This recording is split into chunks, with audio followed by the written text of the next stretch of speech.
Most business owners treat their values like their soft stuff, poster art, something they slap on the wall and ignore. What if the business story, when clarified and committed to, became the operating system that ran every decision, every hire, every client they took on? It's not easy, it takes real work, but when it's done right, the chaos starts to disappear. Dan Grech is a Pulitzer Prize-winning journalist who left newsrooms to help business owners find that story that actually scales. Morgan Smith is the founder of Smith & Co., JobTread's implementation partner of the year, a builder who did the hard work of turning his story into a system where his whole team knows what to say yes to and what to walk away from. Let's get into it. You're listening to Beyond the Bid, the show by Go First, where we share the systems, strategies, and practical AI for builders. Keep listening to learn how to win more of the right projects, boost profitability, and scale beyond the bid. All right, guys, welcome in. I know we've been chatting for a little while. Welcome back to Beyond the Bid. Today, special guests. We have a 2-for-1 special. Dan, how do you say your last name one more time? Grech. Dan Grech. Absolutely not the Grinch. This guy has so much energy. And Morgan Smith of Smith & Co. So welcome in, guys. Thanks so much for being here. Yeah, thank you, Grant. Good to be on the pod. Absolutely. Excited to be here. Yeah. So we have quite the lineup of things that we want to talk about today. One of which is essentially how you guys got connected, what your origin story is, Morgan. I mean, it seems like, you guys are just hitting the ground running with JobTread, working with Dan, really, redesigning and just getting your messaging super strong. Would love to just learn more about that. Yeah, I mean, I would say that Smith & Co. as a company almost happened by chance, because the classic startup story is we saw a need and met it. And the need was that JobTread is an extremely powerful and complicated piece of software for construction companies that they can use to manage their projects, to manage their sales process, to manage their finances. And it turns out that construction business owners are not full-time software people. They've got a business to run, they've got a team to lead, they have customers to serve. And in order to make it happen, meaning in order to not get stuck filling out spreadsheets all day, they need a piece of software that will just work for them, that they can use all of that power. And that's where we came into the picture. So what we've been working with Dan on a lot over this past number of months is getting clear on our core commitments as a company. And I think that's bigger than just messaging, It's our commitments to our employees and our customers, and also where we want to take the company. I mean, that's ultimately the purpose of a lot of this story-driven stuff is bringing it all together into a single thread. Oh, 100%. For us to use. Yeah, messaging is just a core component of that. But, it's like you said, it's the vision. It's, not even how you communicate, but how you present yourselves to your clients and your future clients, your brand. Yeah, it's kind of everything. Yeah, and our partners too. I mean, we sit in a big partner ecosystem of both, the employees and staff at JobTread, but also all of the other service providers like accountants and bookkeepers and admin people and business coaches and so on, that we're all trying to play together to help the same companies, right? The same kinds of builders who want to do the right work and do right by their customers. And that means that our message and our story is bigger than just what we're going to put on our website. Absolutely. Yeah, I love that. I wanted to jump in a sec. This is a little unscripted, but that's sort of my deal. Is one of the most interesting parts about Morgan's background, and he's been actually very public. In fact, was even a speaker nationally about this. Was he had very severe allergy issues, kind of before they were really well understood.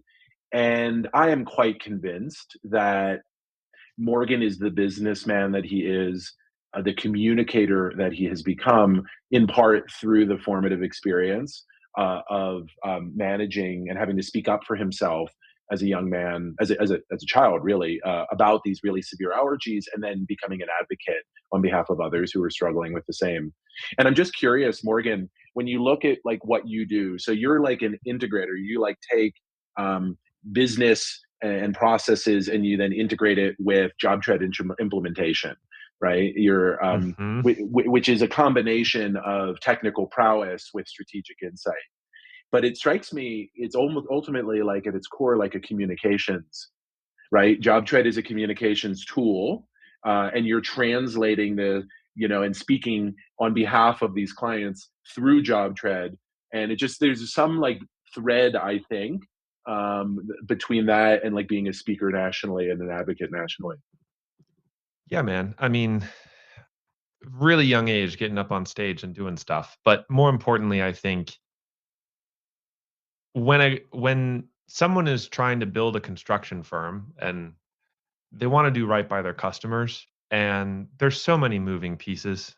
If you're a moral builder or a moral contractor, like, there's 10 or 12 different pieces to manage between vendors, between customers, and in your own team. And this tool ultimately is just a way to make your life a little bit easier. Uh it's a piece of software. It doesn't replace the human to human piece of it.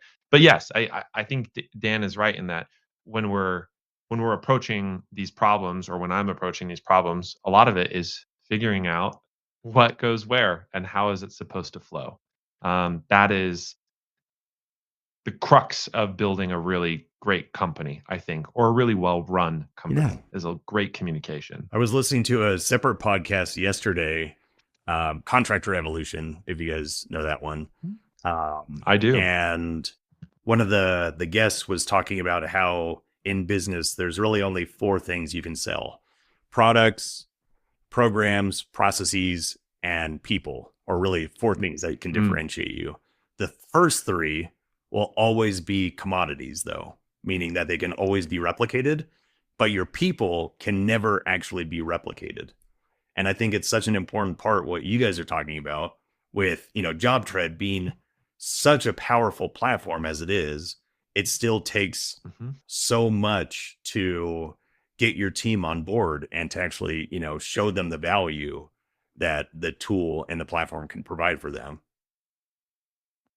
Totally. Yes. It's the challenge grant, just to be succinct on this, is that when you're like, I called a a client the other day, and he was upside down underneath a sink trying to figure out something. Like, when you're actually doing the work, or you're trying to hire the right people to do the work for you honestly don't have enough time in the day to figure out how all of these pieces are supposed to come Totally. together. And so what happens is very natural. You just start working 80 hours a week. Like, that's just what most people end up doing. And what a curse that is. What a burden that is for any business owner who just wants to make great customer Yeah. experiences and for their clients, right? And they want to build the dream home for their customers, or that dream remodel, or whatever it might be. And yeah, I mean, that comes back exactly to the people you have on your team and how you're supporting them uh, to achieve that overall I vision. think that actually resonates incredibly well with just this topic of building a business. And, Mm, this time frame of an 80-hour work week, it's insane. And it's an all too common story. So how do you just with your strategy and your methodology, how do you say no? How do you make sure that you're working with the right people? maybe the most powerful word in the English language. No. Um, One of the things that's come out so clearly for us is that there are certain clients that are the right fit. And I think this is true in any business. There's fit when it comes to personality or temperament. There's fit in terms of whether they would see value from what you have to offer. I think anyone who's been in business has met with a client before and thought to themselves, I don't know. I don't know if this is going to work out." And that is a situation we found ourselves in not too long ago, only a couple of months. Client came to us who is a commercial glass manufacturer, and they wanted to make JobTread work for them. And the way that we start most of our engagements is a formal audit and diagnostic process. It's a great way for companies to figure out whether they're new to the platform or they've been on the platform for a year, how it all needs to come together. And it's the best way that we know to walk in with our eyes wide open and create for them an effective JobTread implementation. So, over the course of the audit with this client, we realized that they would not be the right fit for the software. There were just certain limitations. Our job, like Dan had said, is to be a translator in part between their processes and workflows and how the software is designed to run. One of the things we tell a lot of our clients is that sometimes when you come into JobTread, you're going to have to change the way you run your company because the software has a certain way that it works. And this is true in any CRM, in any project management tool. It says you're supposed to do it this way, and then you get to decide if that way will work for you. And we realized this was not going to work. And so it would have been, they're a big company. It would have been a big project for us. We all grouped internally and we said, you know what? I don't think that this is, I don't think this is the right thing. And one of the things that we've clarified um, over the last months working with Dan on some of the story driven stuff is a real core principle for us is we don't BS our clients. That's just we just don't BS them. So we sat down, we had a call. I had a big old image on the screen that showed a square peg in a round hole, and I said, "Here's all of the reasons why I'm concerned, you know? This is where you would find benefits and this is where you would find challenges, and here's why." And we went through a live demonstration, Wow. and they were first really mad about this because they spent, a month with us, a really long diagnostic process because it was such a large company. Um, they spent a few weeks with us going through it, and they were really excited to get going. And then we had to let them down by saying, "No, we don't think this is the right fit, and we're probably not the right partner to pull this off, anyways." And by the end of the call, they were really grateful for us saying no because we didn't BS Yeah. them. And that was part of our core value. And we wanted to do right by our clients and we want to do right by the kind of advice that we give them. And the little complication or the little wrinkle to this experience is about a week or so after that, I got a call on a random Thursday from the CEO of JobTread because apparently they had passed along our slides and our opinions on what we thought would work and wouldn't work. And he asked me like, "What happened? Why do you think I'm reading these things and it seems like this software, our software would be able to help it?" And I went through and I stuck to our same recommendations and I just walked him through what we figured out in the Wow. diagnostic and said, ultimately maybe it's just this one company. Maybe it's commercial glass manufacturers in general. I don't know. I haven't seen enough of them, but we didn't want to BS them. And so we told them no. And ultimately, I think it's strengthened our relationship. He knows that we're not going to BS his Right. users, Mhm. but by no means an easy experience in either scenario to tell a big potential client for us that it's not the right fit and stick to it. I think down the road. I'm sure they appreciate both parties. I'm sure really appreciated that though. And also the fact that Eric called you is such a that's such a pivotal moment for describing how he runs JobTread too. Oh yeah. I mean, that's very Yeah. Eric, ultimately. He's super responsive. He's very attentive to his users' needs. He's listening to a lot of feedback from users and us as partners. It's very indicative of his approach, which is why we like to work with him and the team at JobTread. But I found that no is a really powerful way to have a relationship because it shows that we're not that we're Yeah. honest, that we're transparent with our clients, and that we want to do right. Like we want to do good work. Frankly, Grant, I don't want to end up 4 months into the implementation project and then have to say no. Like that to me feels like a failure, and that we BS'd them and didn't stick to what was true for us and our core values. Absolutely. And I want to add a little color. Like, it's never easy to say no to revenue, but this was in the context of a time when we're in a constricted economy, the second half of 2025, and like any business, like saying no to this revenue meant, you know, potentially slower growth. It meant, you know, there's a big client, an important client. Like this was a brave decision. And then I still can't believe, like, the most important relationship that Smith and Co has is with JobTread. And I absolutely, if the CEO of JobTread had called me and I were Morgan, I would have caved because it was like very clear what was being asked. And the part about this story that I just wanted to pause and just marvel at is him saying no to the CEO of JobTread. And I remember when I heard this story for the first time, I was like, this is going to be a case study in my book. And then I asked the key question, right? Which was, and what happened to your relationship after that?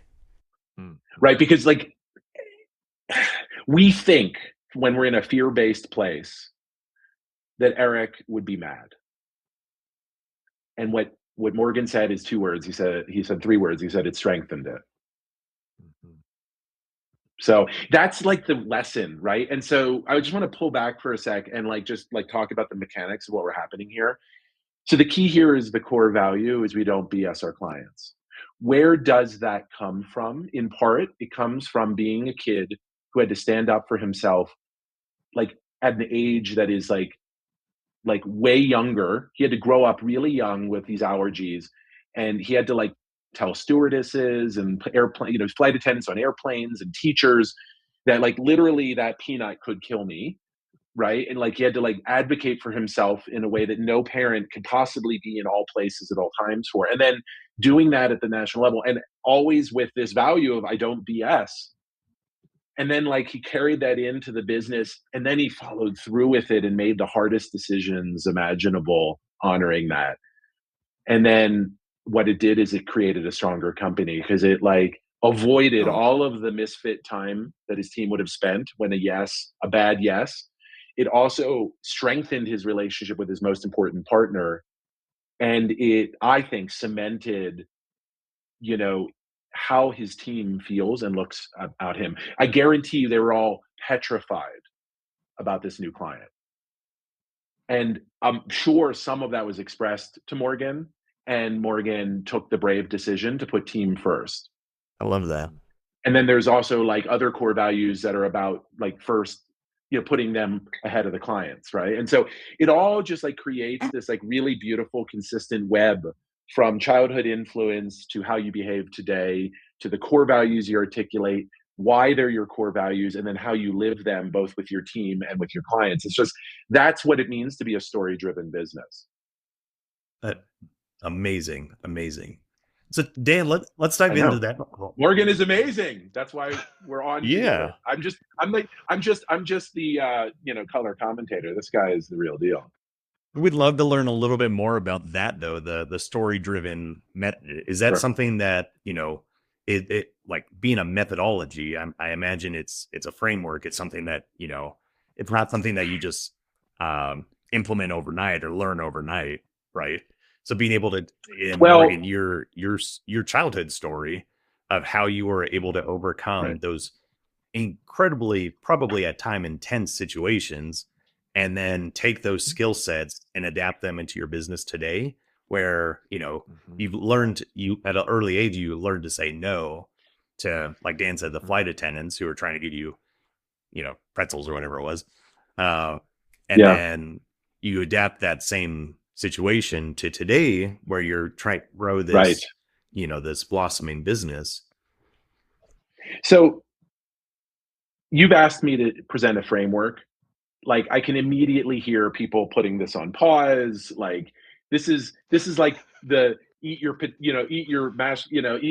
peas and carrots part of the conversation. Sure. And I'm like completely like, you just threw me under a bus, Grant. Thank you.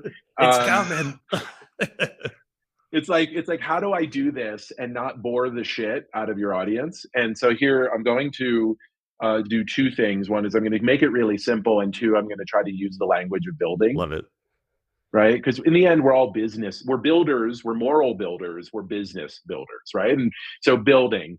and moral builders, right? And we're going to talk in a second about, like, that's a term actually that Morgan uses, and we're going to talk about how the idea of moral builders, is also part of his saying yes methodology, because we don't want to just be saying no. We also need to know what to say yes to.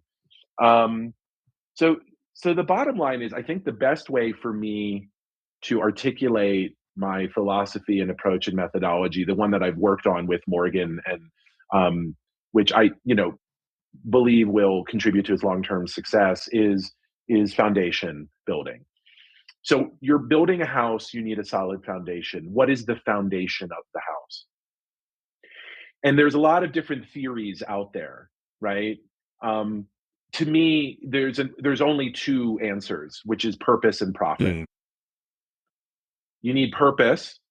You need, it's like no margin, no mission, right? If you're not making money, there's no like good you're doing in the world. And for sure, building is not a nonprofit exercise. But on the other side of it, if it's only about the money, then you're shortcutting in ways that are dangerous, unethical.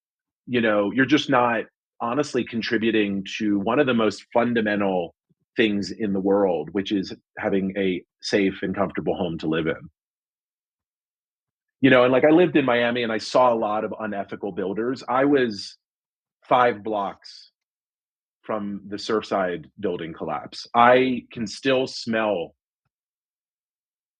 what that smelled like. It's like not okay to not be a moral builder. 100% non-moral builder, cutting corners on rebar and other non-visible things,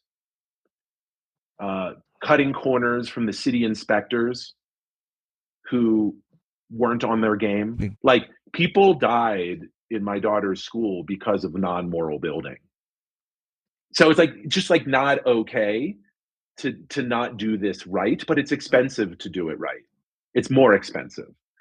And so, like, getting in touch with that as the foundation, the purpose, you can't just be in it for the money, but if the money isn't there, you're not going to be able to sustain, and then the non-moral builders win.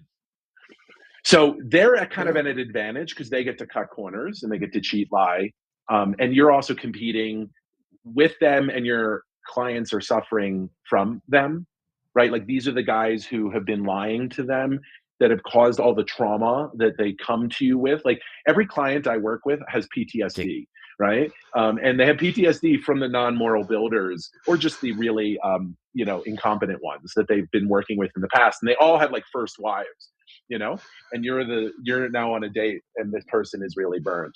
So that foundation of purpose and profit is your business story. And so what I advocate for, like, you're like, land the plane, Grant is saying, land the plane, is I advocate for building on the foundation of a business, your childhood influences, which really define who you are, your why, your startup story, right, which is the foundational trust builder, right? Your startup story is what you use to prove credibility, trust, and evidence that you actually can do what you say you do, that culminated in a repeatable process. And then the third is larger purpose. Like, you're in this for something more than just money, right? And if you have those three fundamental building blocks, you can then figure out what your core values are. You can build trust with your clients and your team and your partners, like JobTread. And even, I think, more importantly, you can like recenter yourself on your why you do what you do and why it matters, which is profoundly energizing, especially during the hard moments. Mm-hmm. So if you have it, your business story is a foundation of your business. If you communicate consistently to all of your stakeholders and to yourself about your why you do what you do and why it matters, it becomes, to use the language of building, another asset. Just like your equipment, your team, your IP, your proprietary services. Now you have your story. It's like another asset. Well, and the thing that's really nice about the story asset is that it's completely unique to you. Like, we talk about unique value proposition, and it drives me nuts, because the truth is, builders are a Me Too industry. right? There is not profound differences between builders on the face of it. They'll say they give you amazing boutique customer service, and sometimes they're lying about it, and sometimes they do. But you only figure that out after you bought. But your story is like one of the only pre-purchase, genuinely unique value propositions that you can actually use. And the best part is it's free and accessible to all. Like, you do not need a dramatic story in order to have, because there is a natural drama in the startup.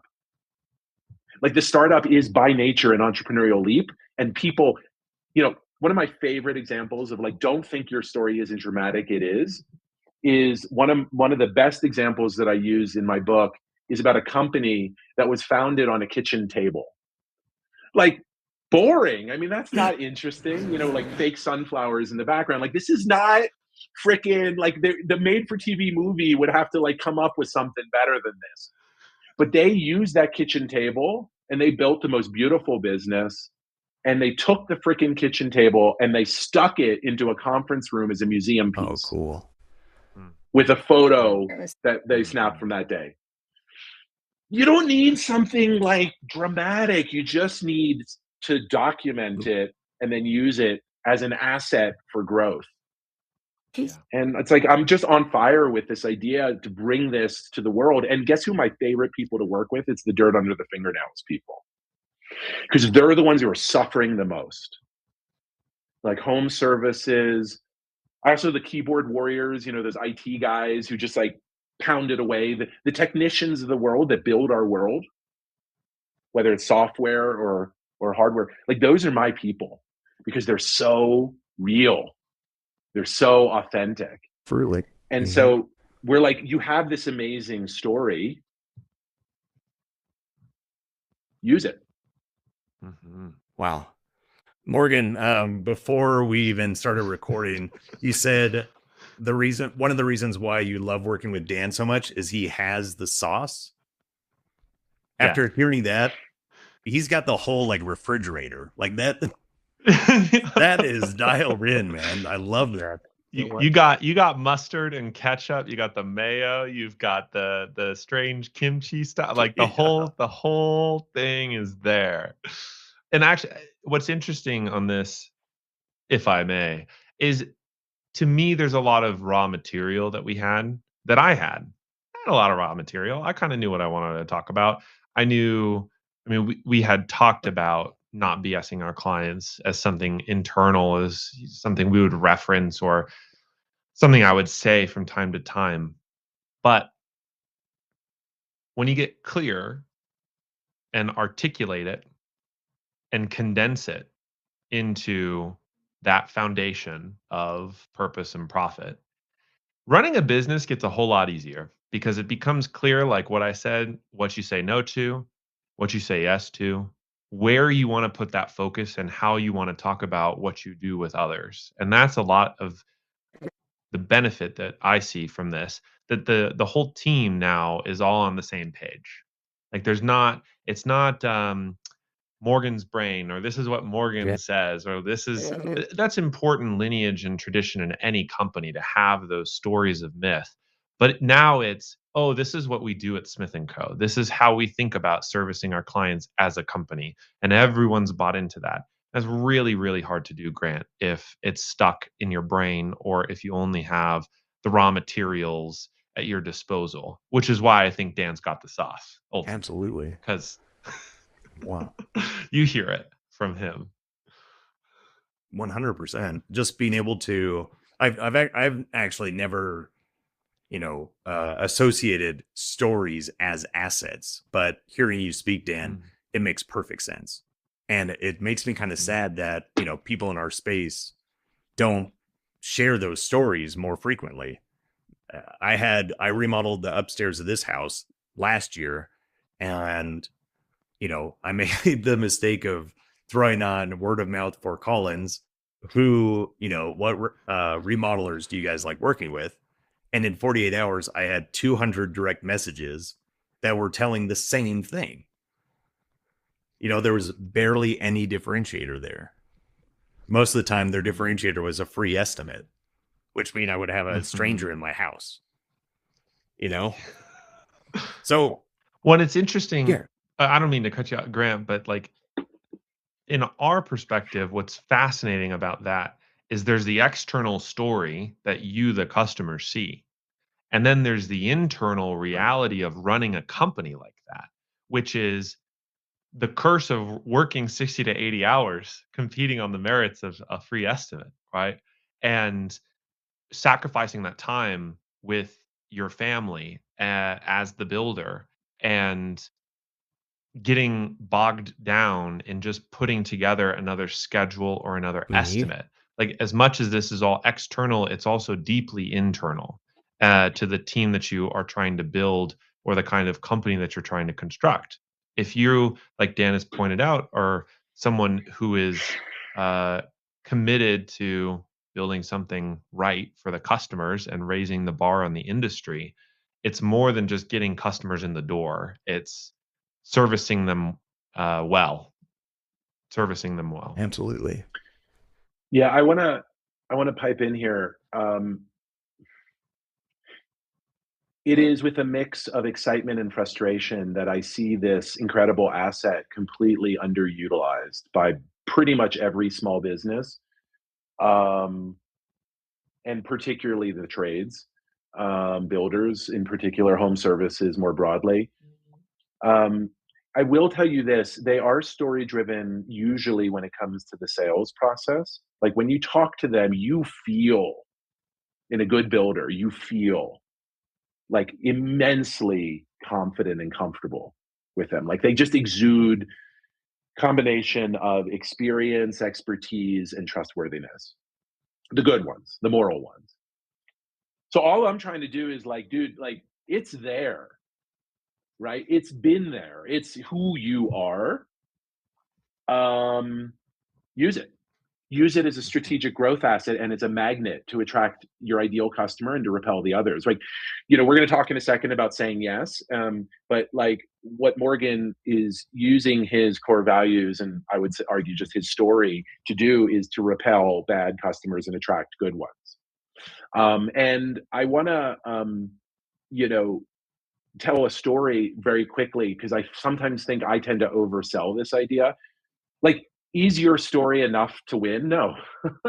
No, like you need to have really strong operations, really tight finances. That's the profit part. It's just that like the profit without purpose, like what's the point? So I'm like a big advocate for the purpose, but I don't ever want to let you it's profit and purpose, right? And I have a great example of this that not to go like a little off track here, but it's like really close to home for the three of us. We all happen to live in the Denver area and in 5 days from now, Call to Arms Brewery is shutting its doors. Mm. And Call to Arms Brewery, if y'all look it up, it literally in the Denverite, a local newspaper, it said, it did everything right. Wow. And what they're really talking about is like a story driven perspective. It did everything right. Giving back to the community. They spent $25,000 for a Christmas extravaganza, like crazy lights, everything. It ended up giving them the best December in their history. Like they survived during COVID by doing bottling. That bottling ended up like burying the business because it's lower margin and very expensive to maintain. But they had to do it. Like I like have studied this business and I cannot find a single move they did that meant shutting down except for bad luck. So, but the story wasn't enough. Like it's a 3-month farewell party. Bartenders, celebrity bartenders from the past that were flying in. I mean, it's an insane goodbye. And it's just like sometimes it just doesn't work out. And the number one thing, if you look at the articles that have been written about it, is the founder said, running a business is way harder than what you dreamed. And then he said, I think my next step in my business journey will be with a business that I don't feel so passionate about. Oh yeah. I just don't know how to feel about that. Man. Like, you don't want to be judgy. Like, we totally get what it feels like to be completely burnt out, to have like literally gone down the list of every option, like to be on fire and then for it to like not work, and just the like utter devastation that comes with that. But I also like, it broke my heart a little bit to think about this incredible bright light of the CEO. By the way, when the founder and co-founder announced on Instagram that they were shutting down, it started out as like a press conference by a sports person that was just accused of sexual malfeasance. Like room, no colors, sitting at like a table, down face, looking at a piece of paper. I'm here to share some bad news. You can see that I'm a little bit, down. And then he's like, never mind. And he takes the curtain, he throws it away, and Youpie the clown is sitting there on a unicycle, juggling colored uh, pins, and then says, "Call to arms is closing on December 23rd." And then it just like becomes this insane, like, Clockwork Orange style, like mind bending, and that's them. And that's like, they're quirky, and they were so quirky and fun and filled with life and personality and story. And so I just want to acknowledge, like, first of all, I feel a little mourning, I'm going there tonight. I'm going to sort of see him out. It was like the first, beer place that I went to in Colorado where I like understood like what it's all about. There were more kids in strollers and dogs than like other patrons. It was just like a community gathering spot. And these guys were the circus ringmasters. And I just want to say, like, telling your story is like this cheap, easy, universally accessible asset, and it's not enough on its own. And that's really genuinely where Morgan comes in, because he's really on the operational side, operational efficiency and effectiveness, and getting you out of the muck, right? Which is what burns you out. Right. So it's like almost like Morgan and I are like two sides of the same coin, which is like he's working on operational efficiency and effectiveness so that you don't have to be stuck in spreadsheets and you can like be talking to customers in your team. And I'm about like, what do you say when you do?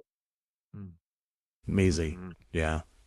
So Morgan, tell us the saying yes story. I love this one. This is like just saying no is not great advice if you don't actually counterpoint it with the saying yes. Otherwise, it's like not going to work out and they're going to go out of business. Yeah, it turns out you can't say no to every customer who wants to work with you. Oh, one of the interesting pieces that came into clarity is this phrase we've talked around today, which is moral builders. I'm a big believer in this because I think this company started as a favor to an old family friend who's a design build residential remodeler. And he was on an old piece of software and was going to move over and didn't want to do it himself and gave me a call. And I said, sure, I can. The phrase I used was pinch hit. I can pinch hit. And part of the reason I said yes is because he's the real deal, you know? And this was something implicit, something I know or I can sense, something that when I meet someone, I'm like, if they're real or not, I can pick up on that. And it wasn't until working with Dan that this phrase moral builder came out, which is someone who is wanting to raise the bar on the industry and prove to customers that they can have a good experience, unlike what's the old saying, like Joe Schmo in a truck. Okay. People who show up on time, who do the due diligence, who cost things right, who present the right numbers to the clients, who want to create that customer experience for their customers that change the ways that those people think about this industry. That is who I love working with and who I believe in working with. And I remember not 3 weeks after putting that together, got on a call with the prospect and said, well, you know what? It kind of sounds like you're trying to do this, right? It sounds like you're the kind of builder who's really trying to make a good experience with customers. You're trying to raise the bar on the industry. You're a moral builder. They signed like 2 days later. And it's so great to be able to put something out there that isn't just repelling folks, right? But attracting them. That it resonates with them at a deeper level. And I think that's part of the story piece here, Grant, which is that articulating our story is not just to get clear about what you want or the purpose behind the company, but to loop other people into that same message and to see what and to plant in their brain what you're up to in the world. And what we're up to in the world is helping those moral builders reclaim more of their time, man, because software can do a lot of things that you can't do Absolutely. continuously as you're trying to grow a company. And you got to have that in place if you want to raise the bar. How do you, just to double click on that for a second, how do you identify when someone is a moral builder? Because, not everybody is trained by Dan to tell their story, to show their values, right? No. No. I'm gonna jump in here. Like, especially among builders, like especially among tradesmen, it's like seeps through their skin. Like, you just know immediately. Now there are a lot of charlatans, so I want Morgan to give his like more analytical answer, but I do want to just say that there's a lot to say for just your gut. I primarily go by gut when I hire my clients. But also, I ask a single magnetic question, which is, what is your purpose beyond profit? Love it. Yeah. And if they don't have a good answer to that, I don't work Great with question. them. Mainly because I can't help them, but also because I don't want to. And then the last thing I'll say just about this is, I think we're getting at the heart of like really the only actual freedom that we have as business owners. Like, most of us started business because we didn't like working for other people. We didn't want to have a boss, and we wanted to make a ton of money. And then you realize that you're the worst boss you ever had, who makes you work longer hours and pays you less. And you don't always make a lot of money. Some years you do, some years you don't, but boy, it comes at a toll, right? The only choice I think we actually do have genuinely is who we choose to work with. 100%. That's it. That's literally it. So saying no and saying yes isn't like ornament. This isn't like this is like just to like connect the dots. Morgan, as a child, grows up faster than he's supposed to because of his allergies. It creates a no BS core value in him that he then carries into his interactions with his team and his customers, which leads him to say yes. It's a strategic filter that leads him to say yes to certain people and no to others, which is creating in him a company that I predict will be on the Inc. 5000 in 2 years. Well, thank you, Dan. I appreciate that. And how many years do you think it'll take to be on the Inc. 5000? I have no idea. I am Mark I'm my not words. even thinking about that right now. I know you're not. It's my job to think about it, because I really want you to be, because then I get to claim your success is mine, right? Which is like 100% what I'm really in this for. Like, I don't give a fuck about any of you guys. I'm just pretending, right? So that I can say I have an Inc. 5000 client. My point there, Grant, is you can tell when someone's being authentic.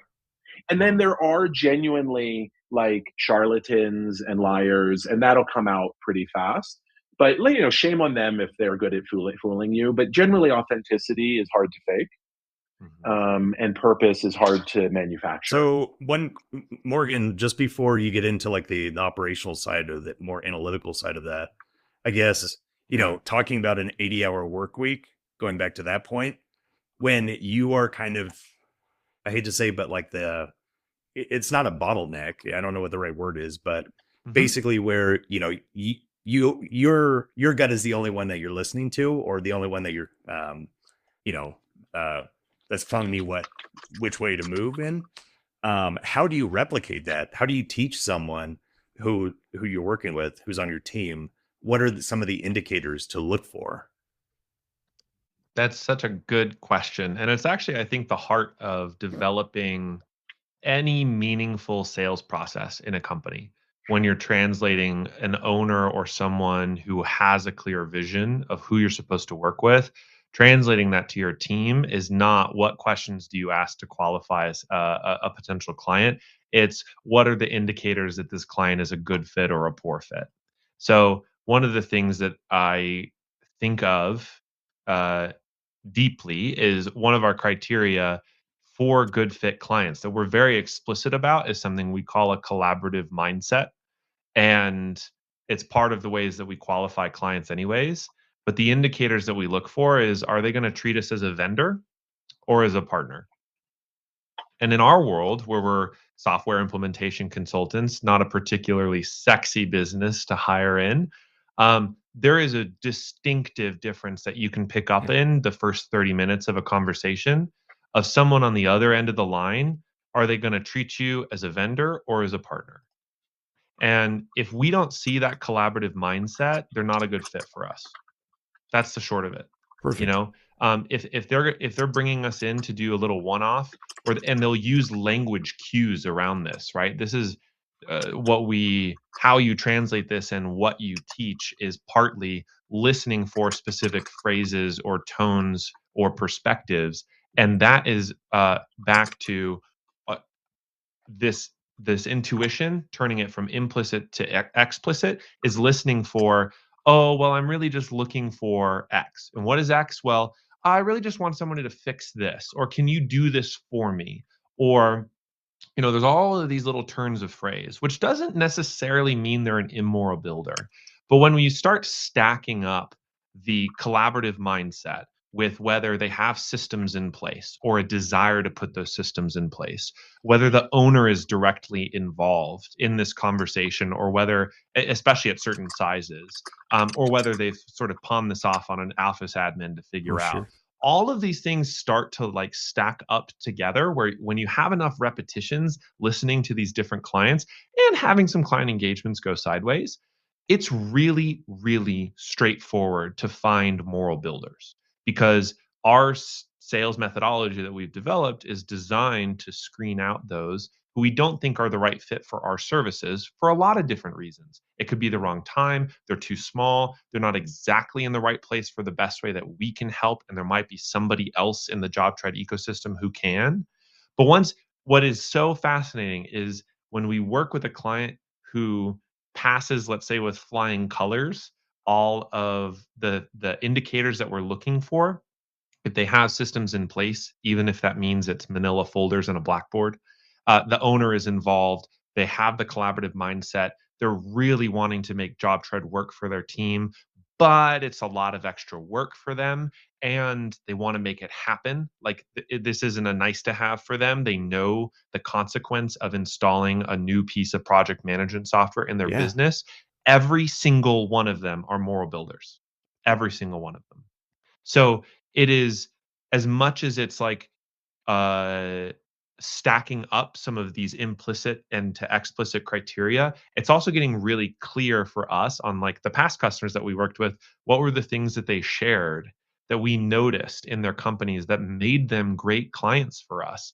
And then we just kind of mirrored it into our sales process. So that's like the two I step love really it. that we're Yeah. doing ultimately. That sounds Yeah. See that this is like yin and yang, right? I'm all like heart and he's head. Morgan, I do have a question. I love that, but honestly, this is like the dynamite connection, the rocket fuel that creates amazing businesses.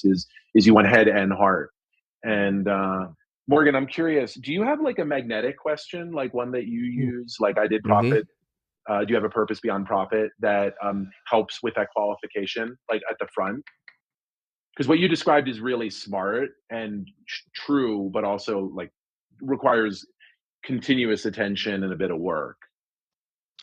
I don't know. We don't really screen out using a single magnetic question. I mean, the open. What's interesting is that because we serve a couple of different primary audiences, half of our business are folks who are coming into JobTread for the first time, and the other half are those that have been in the software for Right. usually at And least and 6 months, lost, maybe a year. lost in the Yeah, yeah, yeah. wilds. And they're lost in the wilds. Yeah, I mean, the opener that actually starts a lot of that conversation, Dan and Grant, is tell me about where you're at in your job trade Mhm. journey.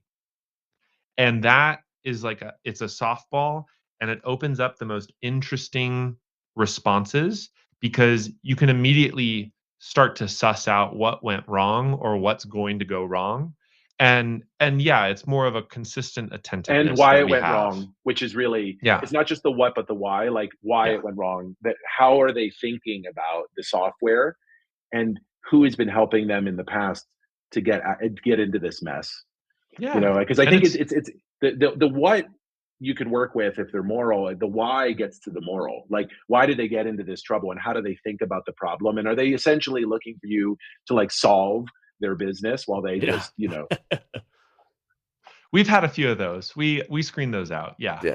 I can think of this was the last little bit on this.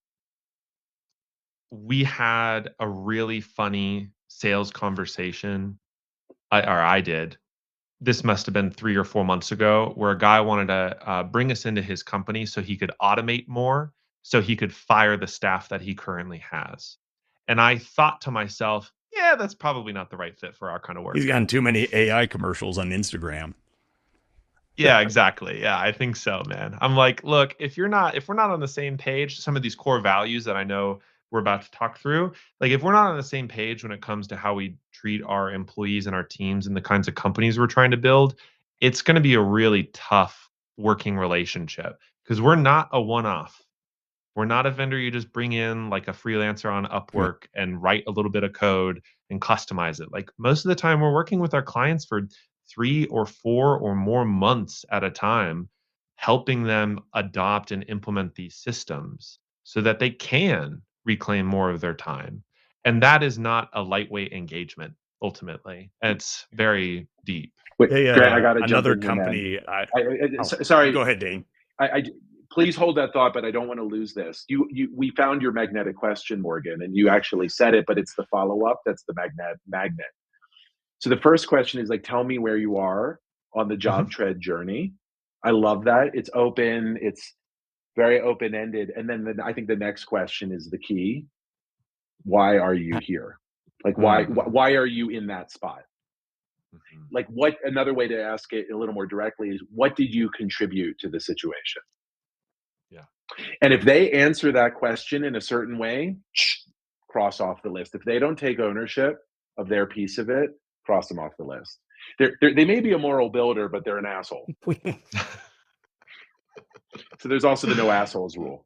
Right. By the way, It's since we're great. cursing, I'm going to just say it's not don't BS our clients, is it? Come on, say Yeah, it. it's don't bullshit our clients. Yes. I'm usually quite polite on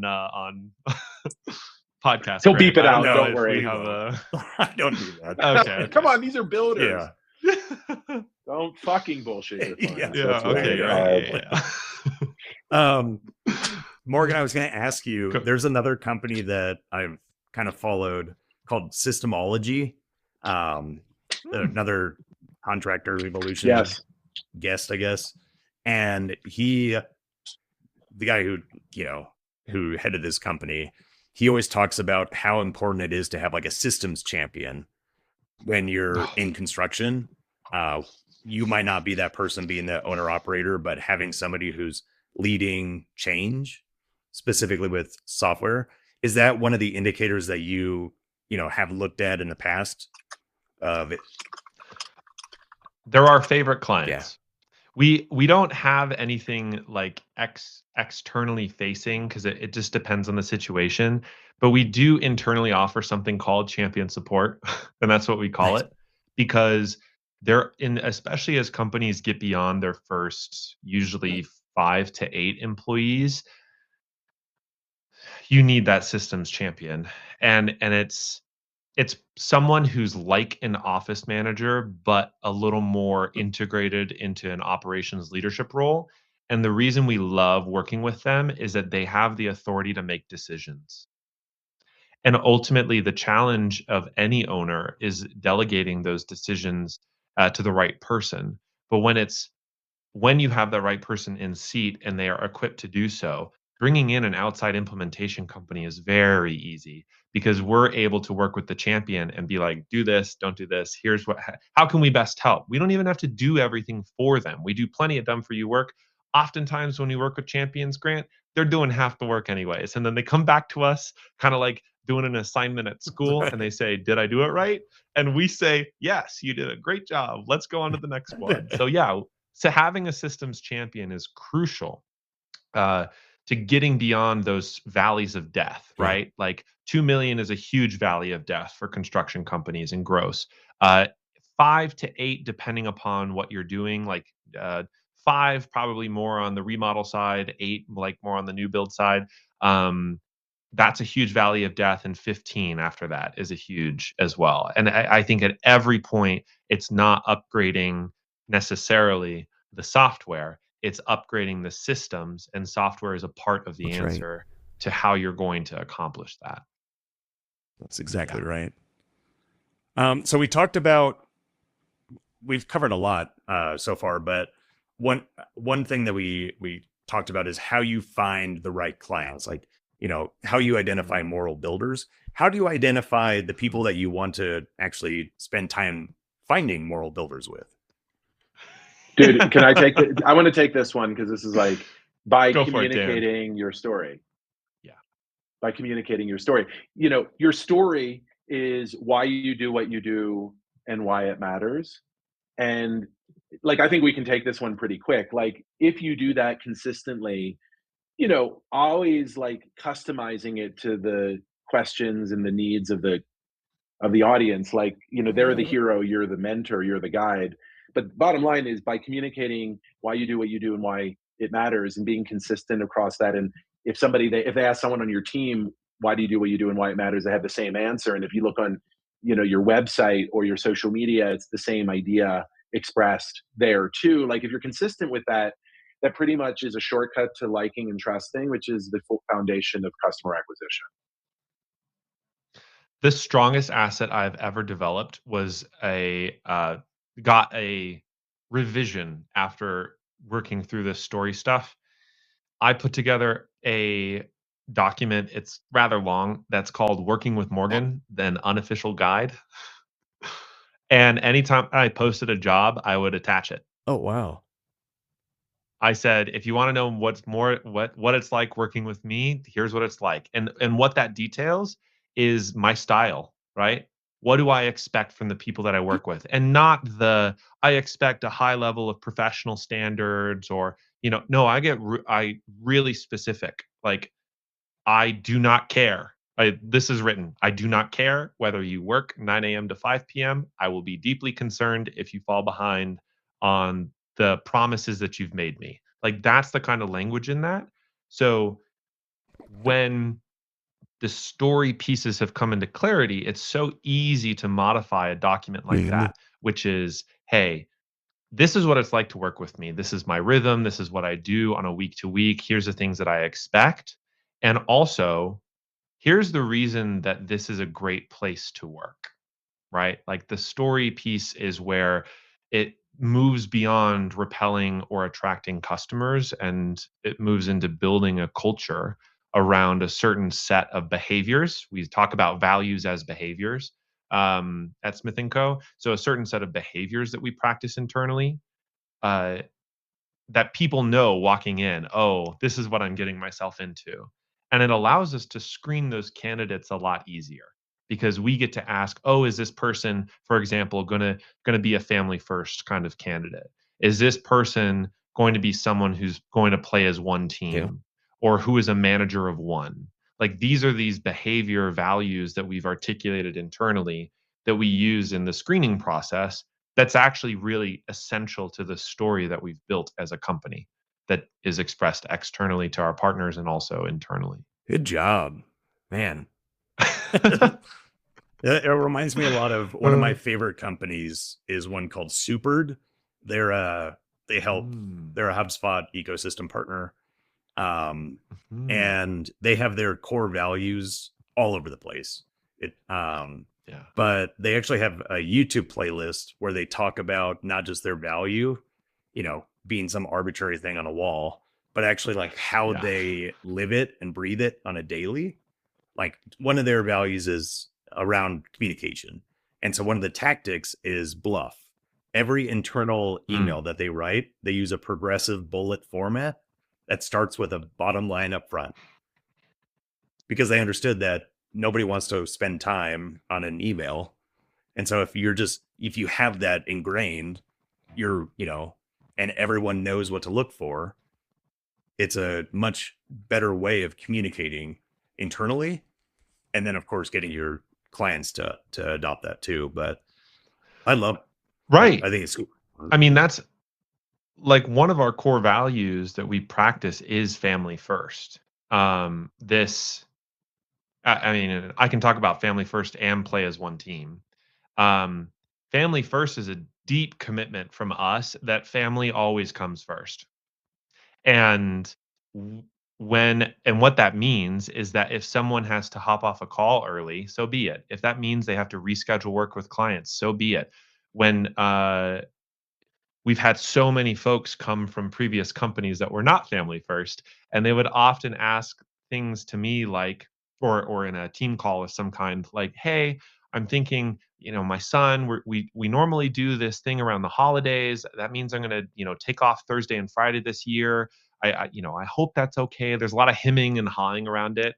And I'm like, "Yeah, obviously, family first, man. Take it." And that, so yes, it's demonstration from the top that I'm committed to this value. But the behavior as it plays out is that our families and our lives come before the work that we get hired to do. We're not surgeons.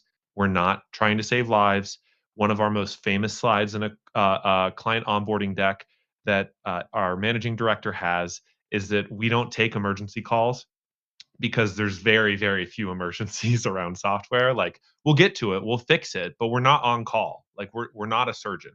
And and that's because family comes first. So when it's 4:30 p.m. or whatever and people have to make dinner, then they're going to hop off and they're going to go make dinner with their families. That's my expectation, and we live and breathe that. And it's the same thing with play as one team. We play as one team internally, but more importantly, we're playing as one team with our Yeah. clients. And the way that this is practiced and expected is that our best interest as a company is the clients succeeding in using all of JobTread that they can inside their company.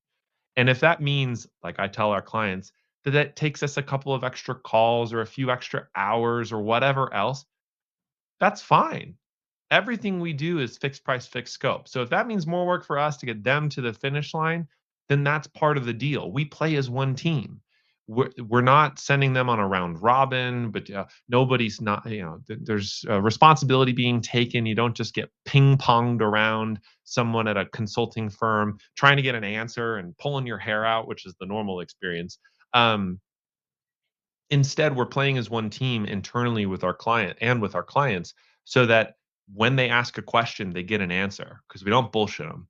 And when we have a problem to solve for them, we bring them to the finish line because it's in our interest to do so. Absolutely. That's what that Hmm. means. Like, those are those core values as they come out. They are not the inspirational poster on the wall corporate nonsense that, "Oh, let's be more collaborative." Like, okay, hold on a minute. What does that even mean? Like, what does collaborative even mean? What does that look like? How does that play out? Oh, we play as one team. That's what Yeah. that means. Very, Yeah. very clear, very clean. I love it. Well, Mm. Dan, Mhm. Morgan, this conversation, it's been phenomenal. I loved it. I'm sure the audience is gonna love it. Before I let you guys go, what's something personal, professional, what's something you're looking forward to in 26? Yeah, Mm. I can't not do this. Sorry. So I will answer that question, but first, I just want to talk a little bit about core values Yeah. for a sec because I think this is one of the least well understood parts of all this, and it's like so important because core values determine how you behave, and a lot of times they're like ornaments if they're even defined at all. But I can tell you, if Yep. you're a moral builder, you exude those core values. And so, how do you figure out what your values are rather than just putting integrity and slapping it up on the wall? Which, by the way, is like my major pet peeve. Like, dude, if you don't have integrity, like that's like table stakes, man. Like, you shouldn't even be a human being. Uh, like honesty. No, we don't bullshit our clients, right? So, like, honesty is the annoying way of saying it. The meaningless way. We don't bullshit our clients is the filter. And so, how do you figure this out? There's a really simple technique that I love, which is called peaks and valleys. So you think to the like moments in your life. It doesn't have to even be your business or professional life. Just like, what were the values that were honored in those moments? Teamwork, family, whatever. And then think to this is even more important. Think about the worst moments of your life and what were the values that were betrayed? Trust, dependability, honor. The worst moment of my professional life, and also probably the most clarifying moment of my professional life, was when I got fired. Unexpectedly, I had a Okay. 9-month-old child, and it was public firing because I was an NPR correspondent, and it was covered in the local newspapers and the trade press. And it like fucked my life up, humiliating, public humiliation, lost a lot of friends. A lot of people stopped returning my phone calls who I thought were my friends, but they were really just, my friend because I was an NPR correspondent. Super clarifying, not just about like what my core values are, but also, who my people were. So anyway, those peaks and valley moments, just like look at those, analyze those, think about those values that were like present in those moments, and then just give it a name, usually a short phrase, ideally in an imperative, like don't bullshit your clients. That just gives like clear direction and meaning to it. Mm. So I think you said, what are we looking forward to this Christmas? Well, I am so looking forward to the delicious beer that I'm going to be drinking tonight at Call to Arms, one of the great, great story-driven businesses. And this is just ridiculous, but I'm going to do this. That they have a specific brew that their co-founder, the one who called on the clown, created, which is named after Janet Reno. And why, I'm very curious to ask him. But if you look right there, that was the Pulitzer Prize that I was part of. And Janet Reno can be thanked for it because she was the Clinton Attorney General when she ordered this 5-year-old boy to be removed forcibly from a Little Havana home. His name was Elian Gonzalez. And when her INS troops stormed that house at 4 a.m., I was in front of the house, and they sprayed me with pepper spray and gas, and I called my editor, woke her up, said the raid just happened, went home, healed my eyes, and the entire Miami Herald team went to work, and we wrote coverage that won us a Pulitzer Prize for breaking news. So I'm going to go to this summer, this evening, and drink Janet Reno beer. Grant, when I said he has the sauce, that's what I Yeah. mean, man. Like, how else can you pull together stories like that on the fly? Oh, man. What am I looking forward to? I've got JobTread Connect coming up in January, which is the big user conference. The reason that I love going, we get to see people that we've worked with and how much, and they get to tell us what they've done since they've worked with us. We have clients who come back for repeat business, but a lot of them, we work with them for 3 and 4 months, and then they go run their business for the next 6. And that means that we get to see them at Connect and see, hear their questions, see what's changed, and more importantly, deepen our relationships with our partners all around this software.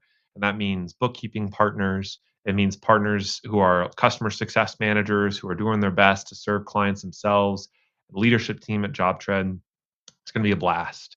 And overall, it's a really cool conference anyways. I just saw the other day that their opening kickoff party is going to be in the aviation museum. So you got planes hanging from the ceiling in this huge hangar as a way to kick off a software company's conference. Well, sign me up, man. That sounds like a great time. So that's what I'm looking forward to. It's a good. Both of those are great answers. Well, again, thank you guys so much for being on here. Really appreciated the conversation. I learned a lot. I love both the directions, how you both are operating and running your companies. And I look forward to just staying in touch, keeping in touch, and then, seeing how you guys, what else you present and post. It's great stuff. Awesome. Yeah, man. I have Yeah, one thank last you, Grant. question. This one's for Morgan, which is, now that you've gotten really clear on your story and you already knew what your values were, what do you anticipate will be the business outcome of that in 2026 and beyond? An excellent question to close us out.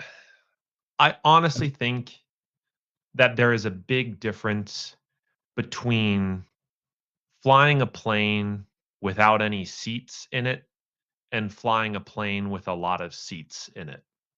And that to me is the difference of the story, which is I know what I've always wanted. I have a pretty clear vision. I've got that entrepreneurial drive. I understand the standards I have for myself and the team. What this story has done is it has clarified and consolidated what it is that we tell ourselves and tell our clients. And that the old, saying, "Oh, you're building a plane while you're flying it when you're a startup." That's true.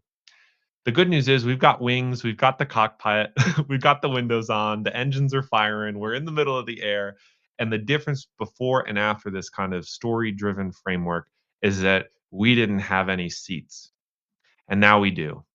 And that means we've got really clear on who it is we want to bring into the company, where we want to serve, what we're going to do. And that means that we get to throw a big old party this next year with all of our clients. So that's the main impact. And thank you. Thank you for your help, Dan. My pleasure. Thank you, Grant. Absolutely. It's been a pleasure. Good answer, Morgan. Thank you guys again for being on. This was Beyond the Bid. And you know what? How do people get a hold of you guys? How do we? Yes, thank you. So for me, it's thestorydrivenbusiness.com. Thestorydrivenbusiness.com. And Grant, if you could put that in the It's show good. notes. Yep. And just a little plug. I have a book that's coming out that, like, Morgan, you're going to be a part of it as one of my favorite case studies in the book. But like lots and lots of small business case studies where I really lay out like the framework. Like if I did a decent enough job of not boring you and you're like actually interested in learning more, it's called Your Business is Your Story. And go to the storydrivenbusiness.com to get updates on how to pre-order. And for us, if you're a JobTread user, you can find us in their marketplace. Go to Smith & Co. I think right now we're the highest rated implementation partner there. Otherwise, you can go to Smith & Co., all spelled out, smithandco.ltd, because we're smithandco.ltd. But the easiest way to find us is on JobTread's marketplace. So it's SMITHANDCO.com. .ltd, the full alphabet. Yes, we're gonna sing it LTD. next, Dan. I'm gonna SMIT. Yeah, okay. Yeah. Thanks. I'm the marketing. I'm the hype man. Like I don't want anybody to miss your website. Otherwise, they're going to go to like Smith plus Co. like custom sausage makers, which will just not work out at all. A little bit of a different story. Hopefully, they know they'd be lost by that point. Yeah. Now we'll also drop all the links in the show notes for you guys too. So anybody listening or watching, cool. Be sure to click on that if you can't smell Smith & Co.